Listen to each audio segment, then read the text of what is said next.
Welcome back, guys. Today we're going to be taking a look at the Retekess TR110 Shortwave radio. Stick around and we'll get right to it. Okay, so this radio comes in a fairly small package. You can see the brand name right there on the top, and then if we turn it up and take a look, you'll see the model number is the TR110. Now let's go ahead and open up that box. The first thing we'll find right on top is the radio itself, so let's see if we can get that out of the packaging without breaking anything here. There we go. And we'll go ahead and get it out of that plastic wrap. So there's a nice shot of the front of the radio. Let's go ahead and take a look at what's in the bottom of the box here. So we'll just get that packaging out of the way. Looks like we've got a Usb-C charging cable. It's nice that it does have the Usb-C charging. We've got a pair of headphones there.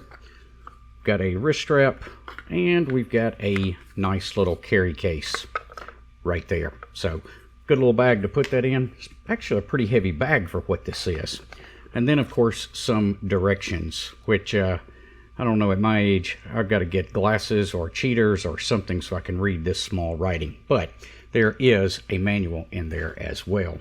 Now, the one thing you didn't see in the box was the battery that I did go ahead and put into the back of the radio and get everything charged up for this video. That battery is a 1000 milliamp hour lithium battery, and again it charges with USB-C. So you saw the cable a second ago, and here's the charging port on the side of the radio. Let's go ahead and get this guy powered on. And looks like I pressed it too long. I actually initiated a sleep timer, which is another one of the features that this radio has in. This is what they call a full band radio. It will receive FM, MW, shortwave, CB, the air bands, and NOAA weather radio. Let's go ahead and give it just a little bit of volume. The speaker is okay for being such a small speaker. I didn't have any issues when I had it outside receiving stations with this radio. To swap through the bands, you simply press the band button in the top left corner, and that will swap you through the different bands. So you can see there we're on the 40 meter band, then we've got 133 megahertz here. That looks like 25 megahertz. And once you swap to each band, this is a CB band, you can press the mode button. If there's other bands available in that specific area, it will change. Now on CB bands, it is only that one area, so you don't get any function out of that mode button. But let's take a look here at 30 megahertz. This is VHF, and if we press that mode button, you'll see that it goes ahead and jumps up to 136. Pressing it again takes us to 174th, so forth and so on. You can change the step using the step button right here in the top right corner. We've got the tune button over here. If we press it once, it will use the steps that you have set here. If you press and hold this, it will go ahead and start to scan until it finds a station to lock onto, which probably isn't going to happen in this environment, especially with the antenna all the way down. It does have the LCD display. It's got a keypad lock and a mute function. It's able to store 1,000 different radio stations. It does have that sleep timer function.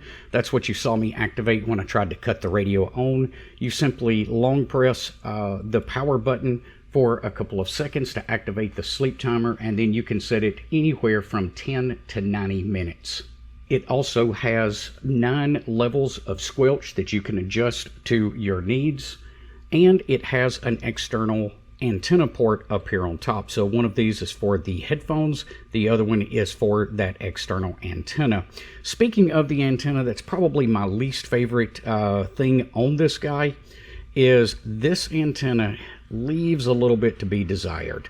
I'm just going to pull out a little bit of it there. Hopefully you can see that okay on camera. It is pretty flimsy. Unfortunately, I did not have an external antenna. I thought I had some spare 3.5 millimeter connectors that I could fashion an antenna out of.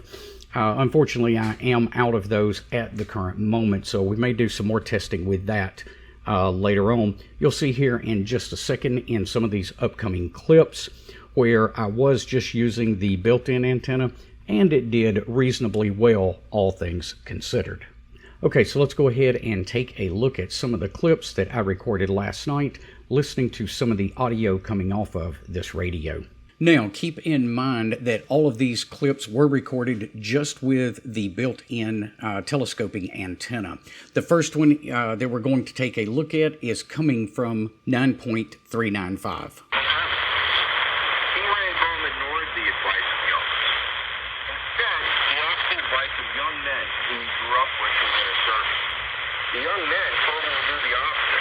Now, in this next clip, we're going to listen to the weather station coming from my local airport. That airport is probably somewhere between 3 and 4 miles away from my current location. 254 Zulu. Wind calm. Visibility more than 10. Sky conditions clear below 12,000. Temperature 24 Celsius. Dew point 15 Celsius. After doing a little bit of testing there, I went ahead and flipped over to the NOAA weather radio frequencies. 5 to 10 miles per hour. Chance of rain 40%.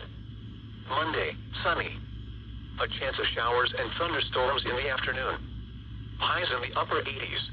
It also makes for a pretty cool little AM/FM radio. And take advantage of the Fresh Start program and new laws that may allow us to negotiate a settlement for the lowest amount possible. And finally, just for the fun of it, I was curious, could I pick up any FT8 signals?